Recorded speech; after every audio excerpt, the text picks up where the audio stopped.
नीतिसूत्रे अध्याय 24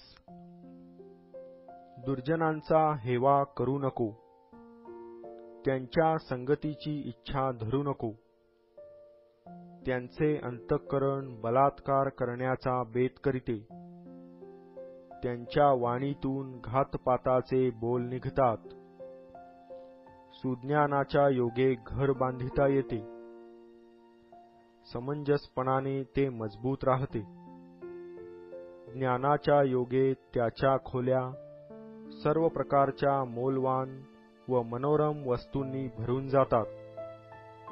सुज्ञ पुरुष बलवान असतो, ज्ञानी मनुष्य आपले बल दृढ करीतो, शहाणपणाने व्यवस्था करून युद्ध चालीव, बहुत सुमंत्री असल्याने यश मिळते, ज्ञान मूर्खाच्या आटोक्याबाहेर असते, वेशीवर तो आपले तोंड उघडीत नाही, जो दुष्कर्म करण्याचे योजितो त्याला लोक घातकी माणूस म्हणतात, मूर्खाचा विचार पापरूप असतो, धर्मनिंदकाचा लोकास वीट येतो, संकटकाली तुझे धैर्य खचले तर तुझी शक्ती अल्प होय, ज्यांना ठार मारण्यासाठी धरून नेत असतील त्यास सोडीव, ज्यांच्या वधाची तयारी झाली आहे त्यांचा बचाव करण्याचा साधेल तेवढा प्रयत्न कर.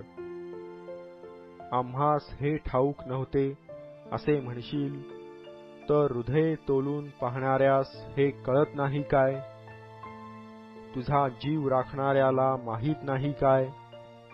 तो प्रत्येकास ज्याच्या त्याच्या कृतीप्रमाणे प्रतिफळ देत नाही काय? माझ्या मुला, मध खा, तो चांगला आहे, मधाचे पोळे खा, ते तुझ्या जिभेला गोड लागते, असेच ज्ञान तुझ्या जीवाला आहे असे समज, ते तुला प्राप्त झाले तर फलप्राप्ती घडेल, तुझी आशा खुंटणार नाही. अरे दुष्टा, धार्मिकाच्या घराचा नाश करण्यास टपू नको, त्याच्या विश्रांती स्थानाचा बिघाड करू नको, कारण धार्मिक 7 वेळा पडला तरी पुन्हा उठतो, पण दुर्जन अरिष्ट आल्याबरोबर जमीनदोस्त होतात.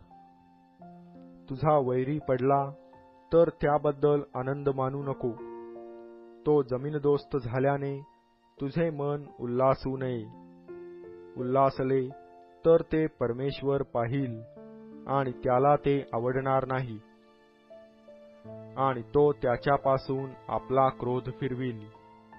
दुष्कर्म्यांवर जळफळू नको, दुर्जनांचा मत्सर करू नको, कारण दुष्कर्म्यास चांगली गती नाही, दुर्जनांचा दीप मालवेल.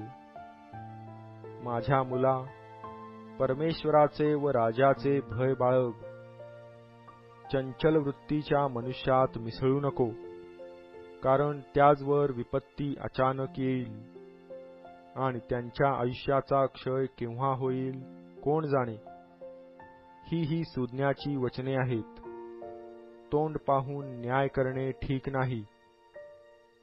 तू धार्मिक आहेस असे जो दुर्जनास म्हणतो त्याला लोक शाप देतील, राष्ट्रे त्याचा तिटकारा करीतील, पण जे दुर्जनास ठपका देतील त्यांचे बरे होईल, त्यास चांगला आशीर्वाद मिळेल. जो योग्य उत्तर देतो तो जणू काय ओठांचे चुंबन देतो. तुझे बाहेरचे व शेतातले जे काम ते आधी कर, मग आपले घर बांध. आपल्या शेजाऱ्याविरुद्ध विनाकारण साक्ष देऊ नको. तू आपल्या वाणीने ठकवू नको. मी जशास तसे करीन, त्याचे उसने फेडीन असे म्हणू नको. एकदा मी आळशाच्या शेताजवळून बुद्धिहीनाच्या द्राक्षमळ्याजवळून जात होतो.